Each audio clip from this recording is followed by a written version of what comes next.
مگر مجھے میں تو ہمیشہ یہ سوچتی ہوں جب کبھی ہم جیسے لاہور جاتے ہیں، عمارتیں ہم جو دیکھتے ہیں وہاں پہ تاریخی عمارتیں ہیں، وہاں پر لال قلعہ ہے، بادشاہی مسجد ہے، جی ہاں تو ان کو دیکھ کر ایک لمحے کو آپ کو یہ احساس ہی بڑا عجیب سا ہوتا ہے کہ جی اس میں کبھی ہماری طرح چلتے پھرتے لوگ بھی تھے، اور یہ مطلب ایک یہ عجیب سا جو احساس ہے۔ یہ جو عجیب احساس ہے نا، اس کو ہم لوگ یہ سمجھتے ہیں کہ وہ جگہ نے آپ سے کمیونیکیٹ کر لیا ہے، ہوں ورنہ عام آدمی جاتا ہے اس کو زیادہ احساس نہیں ہوتا. مگر یہ جو آثار قدیمہ ہوتے ہیں نا، وہ آپ کو اگر یہ تصویر دکھا دے کہ بس تمہاری طرح ہی ایک آدمی یہاں بیٹھا تھا، اس نے اس چیز کا احساس نہیں کیا، 1000 سال بعد تم اس کو دیکھنے آئے ہو نا، تو جہاں تم رہتے ہو تو 1000 سال بعد تم بھی عبرت بنے ہوگے کسی کے لیے. بالکل اس طرح جیسے اس وقت ہم ان حالات میں اس وقت جس وبا کا شکار ہیں، تو وہی بات ہے کہ ہم سے پہلے کی پتہ نہیں کتنی جو جنریشنز تھی انہوں نے نہیں دیکھا، اور ہم نے اس سال کے شروع میں ہمیں نہیں پتا تھا کہ ہمارے سامنے یہ وبا آنے والی ہے. تو بالکل یہی چیز ہے کہ آج ہم جس چیز کو فیل کر رہے ہیں، ہو سکتا ہے کہ لوگ اس طرح سے کبھی تصویروں میں ہمیں دیکھیں یا اس جی. وقت کے ماحول کو دیکھیں، اس کے بارے میں بات کریں. تو یہ جو چیزیں اس یہ بہت انٹرسٹنگ بھی ہو جاتی ہیں اور بڑی مطلب ہاں، خوفناک بھی ہو جاتی ہیں. تو یہ جو احساس جب اگر ہو جائے کسی کو ٹریول سے کہ جہاں میں بیٹھا ہوں یہ اگلے زمانے کے لیے تاریخ ہے، تو وہ ہاں پھر وقت ضائع نہیں کرتا، بالکل. وہ پھر اچھا کچھ نہ مزے کچھ کی بات میں سیکھنے آپ میں کو لگتا بتاؤں فاروق، آپ کو بڑی حیرت ہوگی کہ ایک جن دنوں میں پاکستان میں تھی، ایک دفعہ مجھے لاڑکانہ جانے کا اتفاق ہوا. وہاں پر ایک پروگرام تھا جس میں مجھے ہوسٹنگ کے لیے جانا تھا، اور وہ تھا بھی پرائم منسٹر کا کچھ خاص طرح کا پروگرام تھا. تو انہوں نے ہمیں لے جا کے سب سے پہلے موئنجو دڑو ایئرپورٹ پر وہاں پہ جب لینڈ ہوا ہم اترے تو پہلے ہمیں وہ موئنجو دڑو کی سیر کرانے لے گئے. اچھا وہاں ہمارے ساتھ جو تھا وہ ایک چائنیز کی بھی بڑی ٹیم آئی ہوئی تھی. وہ اتفاق کی بات ہے کہ اب بار بار چائنا ہماری زندگی میں کہیں نہ کہیں گفتگو میں بھی آ رہا ہے اور ہمارے ماحول میں بھی اور آپ کی زبان میں بھی آ گیا. خیر ہے، چائنا تو کی شامت آئی ہوئی ہے. دیکھیے جی، تو جب ہم وہاں پہنچے انہوں نے لے جا کے جب ہمیں کھڑا کیا تو بہت دیر تک سچ تو یہ ہے کہ یہ بات ہی سمجھ میں نہیں آ رہی تھی کہ اس جگہ پہ کیا دیکھیں، مطلب کون سی چیز کو دیکھیں ہم نا. کیونکہ وہ تو ہاں ظاہر ہے وہ آثار قدیمہ میں آپ کو ان چیزوں کو سمجھنا اٹسیلف بہت مشکل چیز ہے، اور آپ کو ایک دم سے کچھ ایسا لگتا ہے ٹوٹی پھوٹی اینٹیں ہی تو ہے جو زمین کے اندر دبی ہوئی ہیں. لیکن ان کی جب آپ تاریخ پہ غور کرتے ہیں، جب ان کے بارے میں جاننا شروع کرتے ہیں، اس کے بارے میں بات کرتے ہیں، تو مطلب اللہ تعالیٰ کی عظمت اور اس کی شان اس وقت نظر آتی ہے آپ کو کہ کون سے دور میں کون کون سے لوگ کس کس طرح سے رہا کرتے تھے، کیا کیا ان کا طرز زندگی تھا، بالکل کیسے بالکل کیسے بالکل. وہ لوگ اپنی زندگی کو وہاں پہ گزارتے تھے. اور آج ہم اتنے دنوں کے بعد ان کے بارے میں بات کر رہے ہیں، کبھی ہو سکتا ہے کہ کسی اور کے بارے میں، مطلب یہ ساری چیزیں آپ کو بہت انٹرسٹنگ بھی لگتی ہیں اور ایک تجسس آپ کے اندر آتا ہے کہ بالکل آپ کو یہ ایک سن دوسری کر میں دنیا میں چلے جاتے ہیں آپ.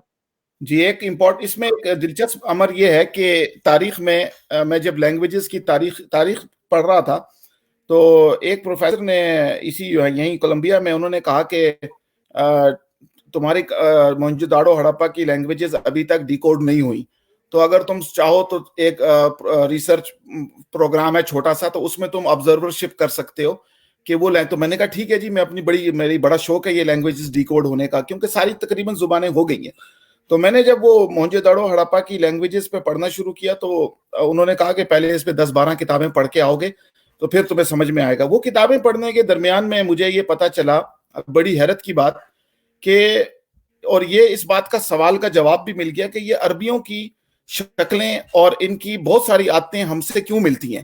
وہ پتہ یہ چلا کہ 3,500 سال پہلے، یعنی موسیٰ علیہ السلام کے زمانے کے قریب ہندوستان میں ایک راجا بیٹھتا تھا جس کی سردیوں کی جو راجدھانی تھی وہ ملتان کا علاقہ تھا. سردیوں میں آتا تھا کیونکہ نارتھ انڈیا میں ٹھنڈ ہو جاتی تھی، تو وہ گرمیوں کے لیے وہاں سے یہاں آتا تھا ملتان میں، اور ملتان میں بیٹھ کر اس کی حکومت اسرائیل کے دریا تک تھی. ارے واہ، ہندوستان کا راجا، یعنی ہندوستان کا ایک راجا موسیٰ علیہ السلام کے زمانے میں، کیوں کہ اس کے بنائے ہوئے برونز کو اردو میں کیا کہتے ہیں، تانبے کے سکے، وہ آج بھی اسرائیل میں کھدائی کریں تو نیچے زمین سے نکلتے ہیں، اور اس کے اوپر پرانی سنسکرت میں لکھا ہوا ہے کہ یہ لارڈ شیوا ہے، یہ اس کا ٹائٹل تھا. تو اس وقت ہمیں یہ سمجھ میں آئی کہ یہ ہمارے علاقے کے لوگوں نے پورے عربستان پر قدیم زمانے میں بہت بڑی سلطنت پر حکومت کر کے گزری ہے. اسی لیے جب قرآن مجید میں ابابیل کا ذکر آتا ہے تو اس کے ساتھ جس بادشاہ کا نام ہے اب رہا اس کی والدہ جو ہے وہ سری لنکن ہے, اس کی اچھا ہاں وہ سری لنکن اوریجن ہے. ان کا یہ کلیم تھا کہ یہ حجر اسود اور اس کے یہ ساری کچھ ہندوستان سے یہاں لایا گیا. تو یہ ایک تاریخی آرکیولوجیکل ریالٹی ہے جس کو آج کل نہ تو ڈراموں میں نہ ٹی وی میں نہ کوئی اور سپانسر نہیں کرتا. حالانکہ میں نے آئی ایس پی آر والوں سے بھی اور ڈاکٹر شاہد مسعود صاحب اے آر وائی والوں سے بھی کہا تھا کہ اس کے اوپر بھی ڈاکومنٹریاں بننی چاہیے, مگر کسی نے دھیان نہیں دیا. مگر انشاءاللہ ہم خود بنائیں گے اس پہ کہ نہیں, یہ اچھی بات یہ ہے کہ ہم لوگ اس جی معاملے میں اپنے آپ کو بہت خوش قسمت سمجھتے ہیں کہ ہمارے ملک میں ہمارے پاس اس طرح کی عمارتیں موجود ہیں. اور آپ کو بڑی حیرت ہوگی, اس سال جب میں پچھلے سال جب میں گئی تو پشاور میں بھی ایک بہت بڑا قلعہ دیکھا. اندر سے دیکھنے کا موقع نہیں ملا, لیکن حقیقت یہ ہے کہ جب میں ایسی عمارتوں کو دیکھتی ہوں تو میں سوچتی ہوں کہ ہمارے ہاں جو مسلمان جو تعمیرات کے حوالے سے جو کام انہوں نے کیے ہیں اور جس طرح کی چیزیں اس زمانے میں تعمیر کی گئی تھی, آج کے لوگ مطلب اس چیز کو پا ہی نہیں سکتے کہ اس کے پیچھے کس طرح سے وہ سارے کام جو تھے وہ کیے گئے تھے. تو یہ بالکل ایک ایسا مزیدار ٹاپک ہے, دل چاہتا ہے بہت دیر تک اس سے بارے میں باتیں کریں, لیکن آپ کی اصل میں مختلف موضوعات پہ بات کرنے میں مزہ بھی بہت آ رہا ہے. آپ کا جو ہے وہ مختلف جو کلچرز ہیں ان کے اوپر بھی آپ کی بڑی گہری نظر ہے, اور آپ مختلف کلچرز کو بڑی ہی دلچسپی سے دیکھتے ہیں اور جانتے ہیں, اور ساتھ ساتھ آپ ان کا وہ ابھی آپ نے کہا کہ تناظر تقابل, آپ یہ دیکھتے ہیں کہ پاکستانی کلچر اور جو دوسرے کلچرز ہیں ان کے باہر کی سوسائٹیوں میں کیا فرق ہے. تو میں چاہوں گی کہ اب اس حوالے سے بھی تھوڑی بات ہو جائے. وقت بہت تیزی سے گزر رہا ہے, ابھی تھوڑی سی باتیں ہمیں آپ سے جو آپ جگہ جگہ آج کل آپ کے تجزیے چل رہے ہیں اس پہ بھی کرنی ہے, تو اس پہ بھی مختصراً بات کیجیے کہ آج ہماری سوسائٹیز جو ہیں پاکستان کی سوسائٹیز سے جو دوسری سوسائٹیز ہیں وہ کس طرح سے ڈفرینٹ ہیں. کیونکہ اس سے پہلے جب کہ ہم لوگ جی جیسے آپ نے کہا کہ جب سے ہم انٹرنیٹ کے دور میں داخل ہوئے, اب ہم جو ہے ایک دوسرے کے بارے میں زیادہ جانتے ہیں. پہلے جو تھے دور دور تھے تو بہت زیادہ چیزوں کے بارے میں نہیں جانتے تھے, لیکن کیونکہ اب یہ سب چیزیں بڑی آسانی سے نظر آتی ہیں اور ہم ان کے بارے میں جان سکتے ہیں, تو میں چاہوں گی کہ آپ ان کا ڈفرینس بھی بتائیے. اس میں جلدی سے اس میں یہ ایڈ کر دیتا ہوں کہ پاکستانی معاشرے میں ابھی تک گروپ تھنکنگ قومی سوچ اس حوالے سے والنٹری طور پہ پیدا نہیں ہو سکی جو دیگر سوسائٹیوں میں پیدا ہو چکی ہے. ابھی بھی پاکستانی سوسائٹی میں دوسرا کیا کر رہا ہے اس سے کمپیٹ کیسے کرنا ہے, یہ سوچ کی وجہ سے بے شک کہ انٹرنیٹ آ گیا ہے مگر اس کے ساتھ بدتمیزی کا دور بھی آ گیا ہے. ہمارا یہ بڑا افسوس کا دور ہے کہ انٹرنیٹ کی وجہ سے بہت ساری باتیں جو ہیں وہ ایسی شروع ہو گئی ہیں سوسائٹی کے اندر جس کو مونیٹائزیشن کہتے ہیں, بجائے اس کے ساتھ تعلیم و تربیت اور اخلاقیات اور شجاعت اور بہادری اور تحقیق کی طرف کچھ سوچ جاتی. نقل کا جو ماحول ہے وہ بہت زیادہ گرم ہو گیا ہے معاشرتی طور پر بھی. گروپ تھنکنگ ابھی تک قومی تھنکنگ اس حساب سے نہیں بن سکی. قومی تھنکنگ ہم سمجھتے ہیں شاید فوجی کریں گے یا سیاستدان کریں گے, عوام نہیں کرے گی, وہ ہاتھ پہ ہاتھ دھرے بیٹھے رہے گی. اتنے سارے ذہن ہونے کے باوجود بیماری کا علاج ہم نہیں بنا سک رہے, اس چیز پر مجھے بہت ہے. تو ہمارے ہاں یہ مین فرق ہے کہ ہم اس اجتماعیت میں ابھی تک ایڈ نہیں ہو سکے جو باقی دنیا کی کنٹریز نے آہستہ آہستہ سیکھ لی. اچھا, یہ بڑی اچھی خبر ابھی بھی میں نے دیکھی ہے, میرے پاس آئی ہے, اور وہ خبر کچھ یوں ہے کہ وزارت خارجہ نے بیرون ممالک پھنسے پاکستانیوں کو واپس لانے کا شیڈول جاری کر دیا ہے, جس کے تحت پاکستانیوں کو واپس لانے کے لیے 20 تا 28 اپریل پی آئی اے کی خصوصی پروازیں چلائی جائیں گی, اور ان پروازوں سے متحدہ عرب امارات, دبئی, سنگاپور, ملائیشیا, آسٹریلیا, برطانیہ اور دیگر ممالک سے پاکستانیوں کو واپس لایا جائے گا. آپ کو پتا ہے ان دنوں سب سے بڑا ایک مسئلہ یہ تھا کہ جو جب یہ وبا پھیل رہی تھی ان دنوں میں کیا ہوا کہ بہت سارے لوگ جو امریکہ میں تھے یا مختلف ممالک میں تھے جو آنے والے تھے یا جنہوں نے ٹکٹ لے لیے تھے جا نہیں پائے تھے, ان کی فلائٹس کینسل ہو گئی تھی. تو بہت سارے لوگوں کو بڑی شکایت بھی تھی اور ان کی سمجھ میں نہیں آتا کہ اب وہ اپنے گھروں کو واپس کیسے جائیں گے. تو ان دنوں جو ہے وہ پاکستان میں یہ پی آئی اے کی طرف سے بڑی اچھی ایک سروس ہے.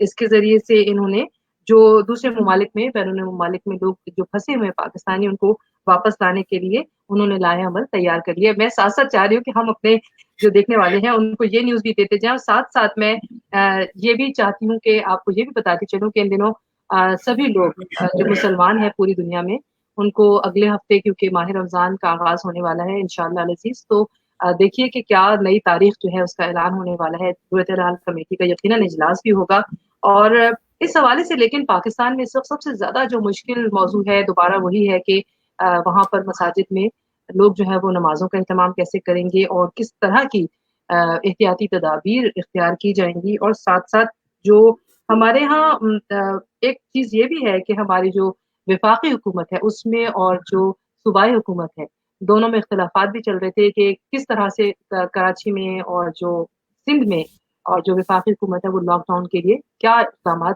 عمل میں لائے. تو بہت سارے سوالات لوگوں کے ذہنوں میں تھے, تو اس حوالے سے بھی ہم چاہیں گے کہ بات کریں. اور آخر میں کیونکہ آپ ان دنوں اتنا زیادہ مختلف جگہوں پر یہ جو وائرس ہے, کیونکہ ساری باتیں آپ کے حوالے سے ہوئیں اور ماشاءاللہ آپ کا کام یقیناً سب کے لیے ہی اس وقت توجہ طلب بھی ہے اور سب کی نظر میں آیا, لیکن ساتھ ساتھ کیونکہ تجزیہ کر رہے ہیں آپ بہت اس حوالے سے, تو میں چاہوں گی کہ آپ اپنی ذاتی رائے میں تھوڑا سا ہمارے جو دیکھنے والے ہیں ان کو بتائیے کہ کرونا وائرس کب, کہاں اور کیسے شروع ہوا. اور میں چاہتی ہوں کہ دیکھیے لوگوں کے ذہنوں میں یہ سوال آتا ہے, مختلف لوگ مختلف طرح سے سوچتے ہیں. کوئی کہتے ہیں کہ جی کرونا ایک وبا ہے, کوئی کہتا ہے یہ ایک وائرس ہے, کوئی کہتا ہے کہ یہ آسمانی آفت ہے, کوئی کہتا ہے اللہ کا عذاب ہے, کوئی کہتا ہے شاید رحم ہے, تو کوئی کہتا ہے کہ یہ جو وائرس ہے یہ آلریڈی ہمارے جسم میں موجود ہے, یہ کسی وقت اچانک سے جو ہے وہ کسی بھی چیز سے نمودار ہو جاتا ہے.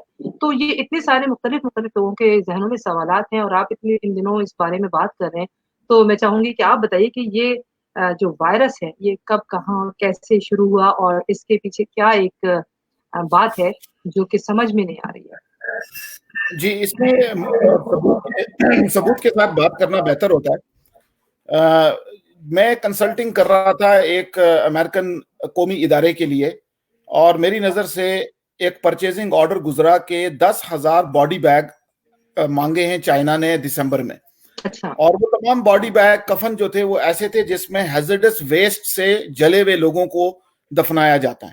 اچھا, تو اس وقت ہمارے پاس یہ خبر پہنچ چکی تھی کہ چائنا میں کچھ گڑبڑ چل رہی ہے, اور یہ احساس نہیں ہو رہا تھا کہ 10,000 انسان فوت ہو گئے ہوں گے محض ایک وائرل بیکٹیریا سے یا وائرس سے. تو اس کے پیچھے جو ثبوت ہیں وہ یہ ہے کہ اگر کوئی بھی اس کی تحقیق کرنا چاہے تو امریکن جسٹس ڈپارٹمنٹ کی ویب سائٹ پہ جا کر 30 تاریخ کی ایکٹیویٹی وہاں پر دیکھے گا تو اس کو 3 نام ملیں گے. ایک جرمن امریکن سائنٹسٹ اور 2 چائنیز اور نسل سائنٹسٹ ہیں. اس کا جو سارا جھگڑا ہے وائرس کا, وہ بیسیکلی ذاتی جھگڑا ہے ایک امریکن سائنٹسٹ کا چائنیز فیکلٹی کے ساتھ ووہان یونیورسٹی کا.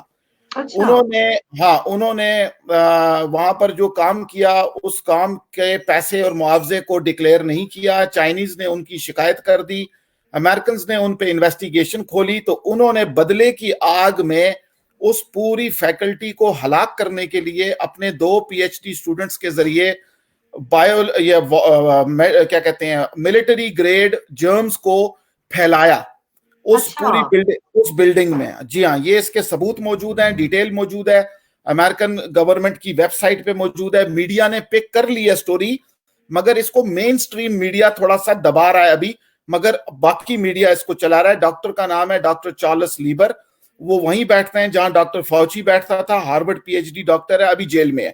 اور اس کی ذاتی دشمنی کی وجہ سے ملٹری گریڈ جرم کو انہوں نے ایک فیکلٹی کے اندر لوگوں کو ہلاک کرنے کے لیے لگایا. وہاں سے لوگ ہلاک ہوئے, اس لیبارٹری کے اندر جانور بیمار ہوئے, وہ جانور ایک مارکیٹ میں فروخت کا لوگ فوت ہو گئے تھے. وہاں سے بیماری چائنیز نیو ایئر کی وجہ سے بڑے پیمانے پر اور پھر ٹریول کرتے کرتے پھیل گئی. مگر درمیان میں ایران میں, اٹلی میں اور امریکہ میں اس بیماری کو جان بوجھ کر بھی لایا گیا. ایک تو قدرتاً آئی ہے, لوگوں کے ساتھ لگ کر آئی ہے, مگر ایران میں نوجوانوں کے اس طبقے نے جن کو جو مولویوں سے تنگ ہے انہوں نے اس کو باقاعدہ لایا. کوریا میں باقاعدہ ایک مذہبی گروپ اس کو لایا. امریکہ نیو یارک میں جو سب سے بڑا جو زپ کوڈ ہے جس میں سب سے زیادہ ڈیتھ ہوئی ہے, وہاں پہلا پیشنٹ ایرانی ہے. واشنگٹن اسٹیٹ میں بھی آنے والی خاتون ایران سے آئی تھی جنرل سلیمانی کے انتقال کے بعد, دنیا جو بھاگی ہے وہاں سے. تو کہنے کا مطلب یہ ہے کہ وائرس کا پھیلاؤ کا جو پیٹرن ہے یہ قدرتی نہیں ہے. اچھا, ہم یہی سوچتے ہیں نا کہ یہ تو آسمانی وبا ہے. دیکھیں کیونکہ چائنا پاکستان چائنا کے بازو میں پہلو میں ہے, وہاں بیماری لیٹ آ رہی ہے. امریکہ پہنچ بھی چکی ہے اور 40,000 آدمی جو ہے وہ بتا رہے ہیں آج کی ڈیٹ میں کہ وہ اس سے اتنا ہو گیا, اور اتنے 10,000 تو صرف نیو یارک کے ہیں بچارے. تو اب یہ چیز سمجھنے کی ہے کہ یہ کسی کی ذاتی دشمنی جو تھی یہ پھر بن گئی, اور پھر ان طبقوں کا جو موجودہ نظام سے تنگ ہیں, جیسے کورینز اپنے ڈکٹیٹر سے تنگ ہیں, ایران والے اپنے وہاں جو ان کی حکومت ہے اس سے تنگ ہے, اٹلی والے ریفیوجیز کے آنے سے تنگ تھے, انہوں نے یہ چیز کو پھیلایا مگر حکومت اس میں ملوث نہیں تھی, جس کی وجہ سے بہت بڑی تعداد میں بزرگ اور ان کے نوجوان وہاں اٹلی میں بھی ہلاک ہوئے, اسپین میں بھی. نیو یارک میں جو جرسیم جو لوگ میڈیکل اور بایولوجی سمجھتے ہیں, مائکرو بایولوجی اور ایپیڈیمیولوجی, ان کے لیے یہ عرض ہے, اور کیونکہ میرا بیک گراؤنڈ اسی چیز میں تھا تو میرے لیے آسانی ہوتی ہے ٹیکنیکل پیپرز پڑھنا, تو اس میں یہ چیز لکھا ہوا ہے کہ جو اس کا ڈی این اے ہے وائرس کا, R N A, New York میں جو پھیلنے والا, مگر جو ابھی کے دنوں میں جو زیادہ پھیلا ہے وہ یورپ سے آیا ہے, یعنی یورپ سے جو لوگ بھاگ کے اپنے جابوں سے واپس آئے ہیں جلدی جلدی کیونکہ حالات خراب ہو رہے تھے. 2 فروری کو میں نے اپنی فیملی کے لیے ماسک آرڈر کر دیے تھے مگر کوئی میری بات سن نہیں رہا تھا, اور میں نے دسمبر کے اندر 25 دسمبر کو الارم ریز کیا تھا پاکستانی اردو میڈیم چینلز کے اوپر, میں نے یہ بات کی تھی مگر کسی نے میری بات پر دھیان نہیں دیا, حالانکہ وہ ریکارڈڈ موجود ہے. اور ابھی بھی جو اب تو سارے آ کر مجھے بتاتے ہیں کہ یہ وائرس آیا ہے, مگر ہم نے شروع میں اپنی وہ حضرت سلیمان علیہ السلام کی چونٹی کی طرح اپنی قوم کو بچانے کے لیے ایک آواز لگائی تھی مگر کسی نے سنی نہیں, مگر اب سن رہے ہیں سارے, دھیان دے رہے ہیں, اللہ کرے خیر ہو.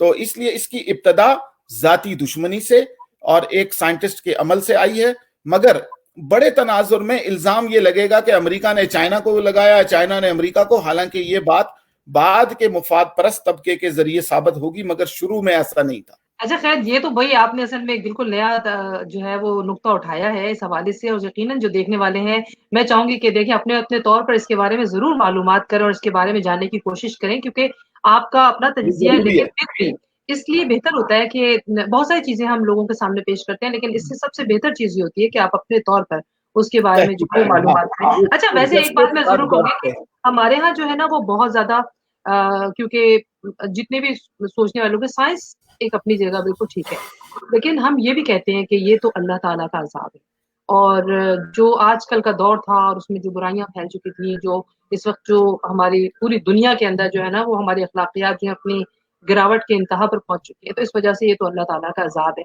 آپ کیا سمجھتے ہیں کہ کیا اللہ تعالیٰ نے ہمارے لیے یہ سارے جو عذاب ہے, اس طرح کے عذاب پہلے بھی مختلف قوموں پہ کبھی کبھی آئے ہیں, تو آپ اس کو اس طرح کے وائرس کے ساتھ کس طرح سے ریلیٹ کریں گے پھر؟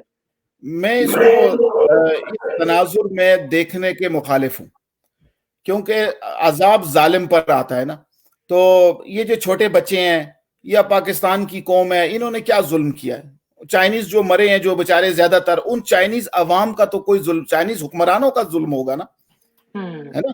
تو میں اس معاملے میں تھوڑی سی یہ جو مذہبی اینگل لے جاتے ہیں کہ جی عذاب ہے.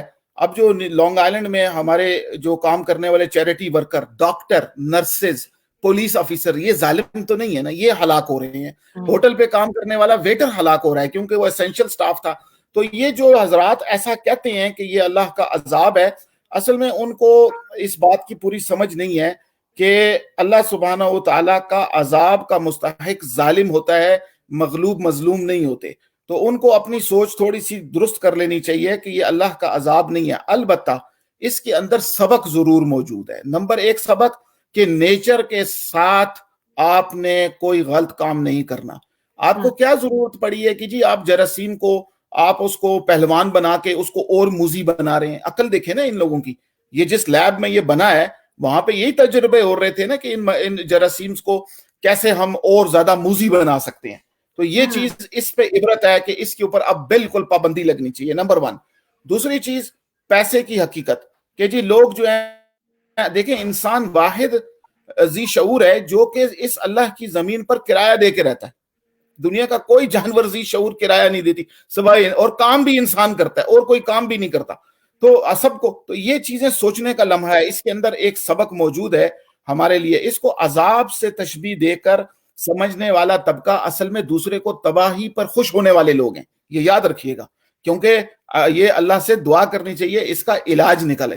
اللہ ہمیں دماغ میں ڈالے کہ علاج آپ نے کہی ہے, تو میں یقیناً اس کے آگے یہی سوال آپ سے پوچھنے والی تھی کہ اب تک اس کا علاج کیوں دریافت نہیں ہوا. اور یہ بھی ایک بڑی عجیب سی بات ہے کہ ہم لوگ بہت پریشان تھے. اب پاکستان جیسے غریب ملک میں آپ کو پتہ ہے اتنے وسائل بھی نہیں ہے, ہمارے پاس صحت کے حوالے سے بہت زیادہ پہلے سے چیزیں کی تیاری بھی نہیں کی جاتی ہے، اور پاکستان میں وینٹیلیٹرز بھی بہت کم تھے، اور وہاں پر دیکھا جائے تو اس حوالے سے کوئی ذہنی طور پہ تیار بھی نہیں تھا.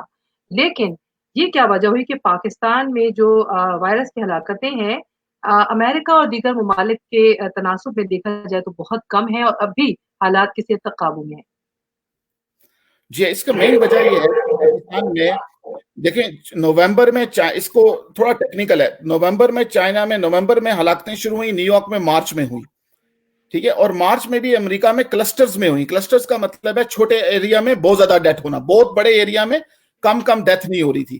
پاکستان میں مین وجہ یہ ہے کہ پاکستان میں جو بیماری آئی ہے شروع میں ان لوگوں کو ٹریک نہیں کیا جا رہا. گورنمنٹ پاکستان ان کو ٹیسٹ نہیں کر رہی. جو لوگ فوت ہو رہے ہیں ان کو کورونا کا سرٹیفکیٹ نہیں دیا جا رہا. حالانکہ ڈاکٹرز بھی بتا رہے ہیں، لوگ بھی بتاتے ہیں، مگر ٹی وی میں میڈیا میں اس کے اوپر ایک سینسرشپ ہے، کیونکہ ان کا خیال یہ ہے کہ صرف حکومت کے بتائے ہوئے نمبرز کے ذریعے جو باہر سے امداد آئے گی وہ حکومت کو پہلے ملے پھر عوام کو ملے. کیونکہ پاکستان کے بارے میں چائنا نے بھی اور انٹرنیشنل ڈونر اداروں نے یہ فرمائش رکھی ہے کہ پاکستان کو اگر امداد دیں گے تو ڈائریکٹ عوام کو دیں گے، حکومت کو نہیں دیں گے. تو لہٰذا حکومت مینج کر رہی ہے نمبرز کو. جس طرح سندھ میں آپ دیکھیے گا کہ چائنا سے آنے والے جہاز جو تھے ڈائریکٹ سندھ کو دیے گئے. کیوں کہ اس سے پہلے جو جہاز چائنا سے آئے سامان لے کر کے وہ سامان لاہور کی ایک حکومت کی سرپرستی میں چلنے والی ایک پرائیویٹ ادارے کو دی گئی جہاں پر انہوں نے بیچ دیے تھے. تو لہٰذا پاکستان کی جو سرکاری نمبرز ہیں وہ حکومت اس لیے اجرا ان کا کم کر رہی ہے تاکہ وہ چاہتے ہیں کہ ڈائریکٹ باہر کے ادارے ان کے ساتھ ڈیل کریں، لوگوں کے ساتھ ڈائریکٹ نہ چلے جائیں. یہ مین وجہ ہے. ورنہ وہاں پر بھی پیک اپریل کے آخری ہفتے میں جو ابھی شروع ہونے والا ہے، اللہ نہ کرے رمضان کا مقدس مہینہ ہوگا، مگر سارے انڈیکیٹرز یہ بتا رہے ہیں کہ جتنے چائنا سے آنے والے اسٹوڈنٹ، سیریا سے آنے والے شیعہ مجاہدین، ایران سے آنے والے زائرین اور چائنیز بزنس مین، ان کے آنے سے جو کلسٹرز ہیں وہ کہاں کہاں بنیں گے ان کو ٹریک بھی نہیں کیا جا رہا. پورے ملک میں تو امریکہ میں بھی نہیں پھیلی نا، صرف چند سٹیٹس میں زیادہ نمبر ہے. تو پاکستان میں بھی کلسٹر کی شکل میں بیماری کے پھیلنے کے جو پروجیکشنز ہیں، اور اللہ ہمیں محفوظ رکھے اس سے، کیونکہ ہمارے پاس تو بے سر و سامانی کا عالم ہے. تو وہ کلسٹرز کو ابھی تک اگر آپ مینج کرتے تو آپ کو پتہ لگتا کہ اصل تعداد بیماروں کی کتنی ہے. وہ ٹریک نہیں ہوا، وہ بالکل انہوں نے غائب کر دیا. اور میں آپ کو یہ مستند خبر دے دوں کہ پنجاب کے اندر جتنے بھی یہ اعتکاف والے یہ کوارنٹین سینٹرز ہیں وہ انہوں نے اس میں سرکاری ملازم لٹائے ہوئے ہیں، صرف اس لیے کہ ڈونر اداروں کو نمبرز دکھا سکیں اور ڈونیشن ان کو ملے ڈائریکٹ، بجائے اس کے کہ عوام کے کسی اکاؤنٹ میں چلی جائے. فاروق میں آپ کی باتوں پہ یقین نہیں کر رہی ہوں، سچ بات یہ ہے. کیونکہ دیکھیے بہت ساری چیزیں ایسی ہوتی ہیں ہاں جب تک وہ سامنے آئیں گی جب تک ہم آپ کی بات پہ یقین نہیں آ جائیں گے. میں آپ کو ایک بات بتاؤں، میں آپ کو نا اپنے دیکھنے والوں کی نظر سے دیکھ رہی ہوں اور آپ کی بات کو اسی طرح سے سمجھنے کی کوشش کر رہی ہوں. اچھا آپ مجھے یہ بتائیے کہ اب جبکہ ظاہر حالات جس طرح کے بھی ہیں اور ہمارے یہاں پر بھی اب جو ہے وہ کچھ تعداد جو ہے وہ ہمارے اس وائرس سے متاثرین کی کم ہوتی جا رہی ہے الحمدللہ، تو پاکستان میں بھی اگر اس طرح کی خبریں ہوتی تو سب کے سامنے ہی ہوتی.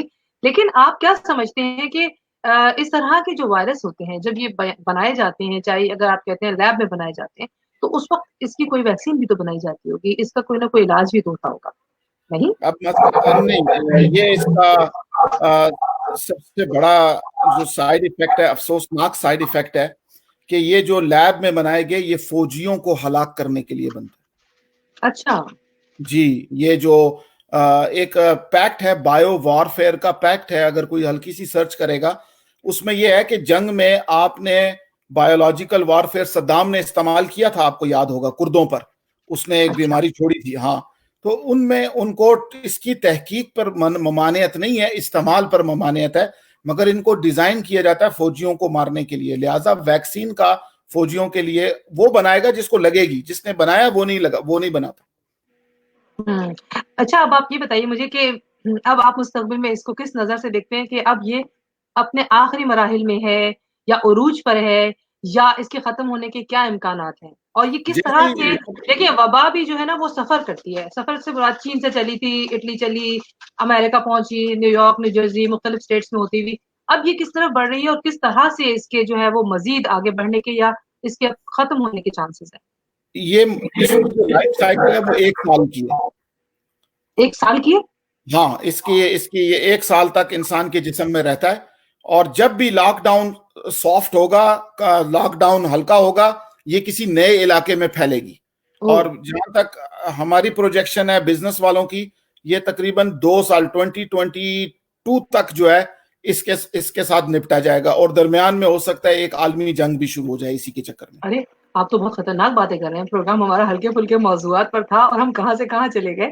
لیکن چلیں، بہت ہی زبردست آپ کے ساتھ ہماری گفتگو رہی، آپ کی شخصیت کے حوالے سے، اور آپ کے جو اتنے سارے کام ہیں، جو آپ کی مختلف تحقیقات ہیں، اور جس ڈپارٹمنٹ میں آپ نے کام کیا ہے، اور لوگوں کو بہت زیادہ اپنے جو ہے وہ اپنے اس طرح کے تجزیات جو آپ کر رہے ہیں لوگوں کے پروگرام سے، میں سن رہی ہوں. لیکن یہ ہے کہ دیکھیے، قابل غور ہے، ہر طرح کی بات کو سننا چاہیے، سمجھنا دعا چاہیے. فرمائیں، اور ان میں میری دعا جب تک ریکویسٹ ہے، دیکھیے دعا کریں. انسانی عقل ہے، انسانی عقل کا کام ہی یہی ہے کہ وہ غور کرے. اللہ تعالیٰ نے ہمیں اگر دماغ دیا ہے تو ہمارا کام یہی ہے کہ ہم اس پہ غور کر سکیں. میں آپ کا اس اس میں پروگرام میں دعا کی بہت درخواست ہے، بہت سب سے دعا کی درخواست ہے، آپ سے بھی، آپ کے سننے والوں سے بھی، کہ ساروں کے لیے دعا کریں، جو فوت ہو گئے، جو بچ گئے، اور جو اللہ تعالیٰ اس کے علاج کی طرف انسانیت کو ہدایت عطا فرمائے. آمین. میں آپ کی اس پروگرام میں آمد پر بہت بہت شکریہ ادا کروں گی. بہت آپ نے اپنا مہربانی، بہت برا سا وقت نوازی دیا، اور آپ. آپ کے بارے میں بہت کچھ جاننے کا موقع ملا. بات سے بات راہیلہ کے ساتھ میں ہم آج اپنے تمام ہی دیکھنے والوں کو اس پروگرام سے اجازت لیتے ہوئے یہی کہیں گے کہ آپ لوگ اپنا خیال رکھیے، کیونکہ زندگی ہے اسی لیے کہ اللہ تعالیٰ کی بہت بڑی نعمت ہے، اور ہم سب کو چاہیے کہ اس کا ہر طرح سے خیال بھی رکھ سکیں اور اپنی حفاظت بھی کر سکیں. اس حوالے سے بہت سی دعائیں بھی ہیں، اور میں چاہوں گی کہ آج چلتے چلتے آپ کے ساتھ ایک دعا کو شامل کروں اس پروگرام میں، اور اس کے بعد آپ سے اجازت چاہوں. میں جو دعا مانگنے جا رہی ہوں اس میں چاہوں گی کہ آپ تمام لوگ بھی میرے ساتھ شامل رہیں. بسم اللہ الرحمن الرحیم.